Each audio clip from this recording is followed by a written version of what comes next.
Thank you very much for the invitation. I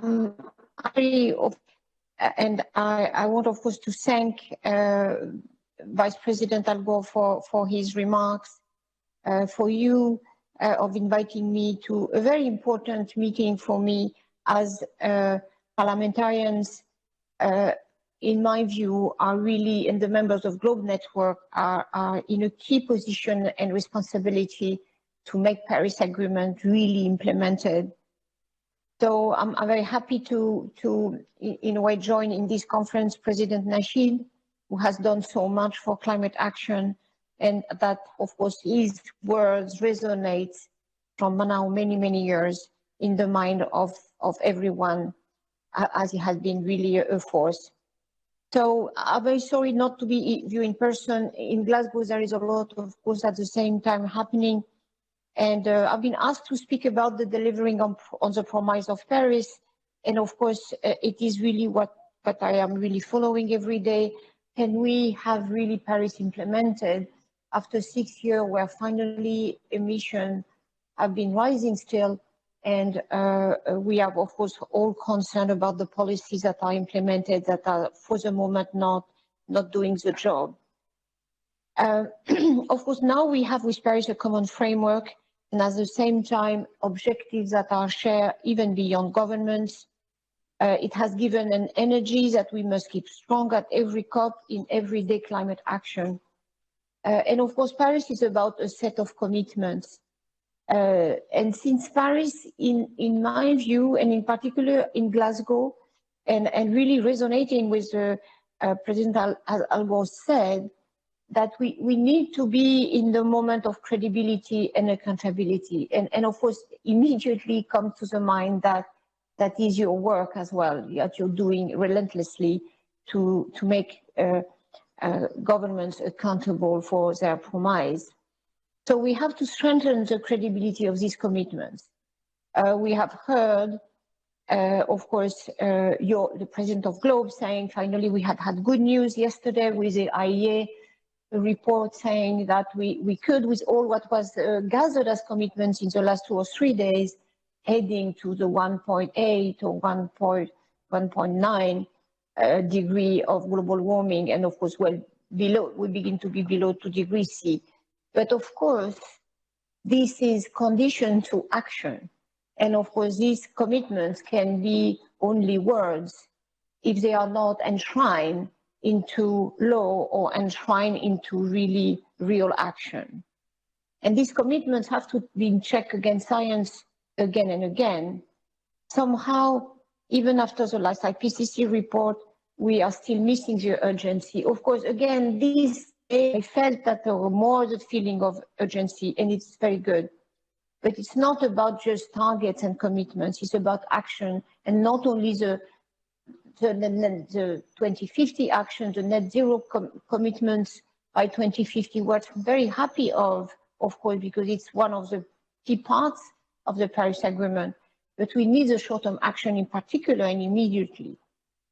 So we have now 136 countries having net zero goals, but we don't have, of course, and I hope that we will see immediately after Glasgow, these targets put into law.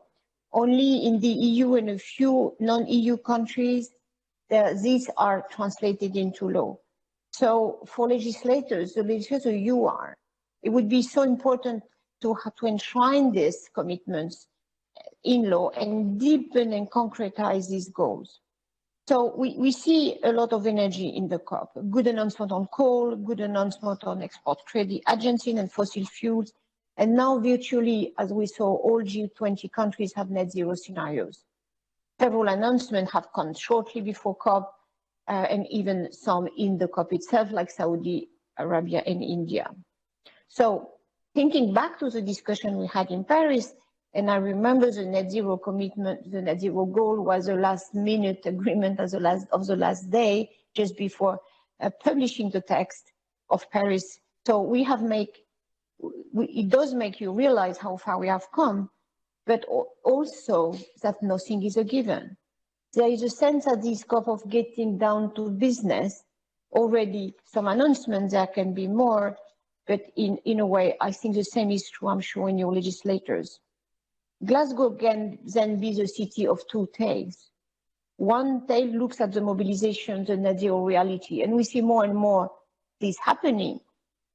But the other tale, and in particular when I feel and see the protesters out in the street because they could not come in the COP, ambition, solidarity, and short-term action looking at the gap. So we have these two tales, and I wanted to share some thoughts on where to focus our efforts, the need for short-term action, and the way to reconcile these two tales. We are still not past the 100 billion threshold, and we really need to achieve that next year, not in 2023 or 2024. We need a good part, half possible, of climate finance to go to adaptation, and we are far from it. We mobilize the trillions, it's good, but they are not coming to the developing countries that needed them. This COP26 is placing a big emphasis on private finance. The Global Financial Alliance for Net Zero represent, as Mark Carney said, 130 trillion assets under management. But where is this money?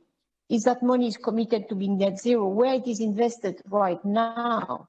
So the right now and the short term is certainly an element of where altogether we have to be pressuring for. According to World Resource Institute, we need to mobilize current level of private climate finance 23 times faster than we are on the current track. Again, going back to the Global Financial Alliance for Net Zero, for the moment, less than 0.5% of this asset is in the green transition. So it needs to be divested from fossil fuel urgently, guided by science and the IEA net zero analysis. And there is, of course, a credibility gap. Credibility and transparency of this financial pledge is critical. And that is a key role many of you can play in your parliaments. In my view, and we are at a crucial point here, and that's very good. We have, again, I'm repeating that, very good announcement on coal, on forest, on methane, and net zero commitments, and some on better NDCs for 2030. But greenwashing is a new climate denial. It may be even more insidious because it's harder to hunt down. As Al Gore said, we need, and in a way, really giving really a congratulation to the effort of the UNSG, Antonio Guterres, to really make all these commitments reality, to track and create a credibility system that gives trust to everybody and accelerate action because of the trust it represents.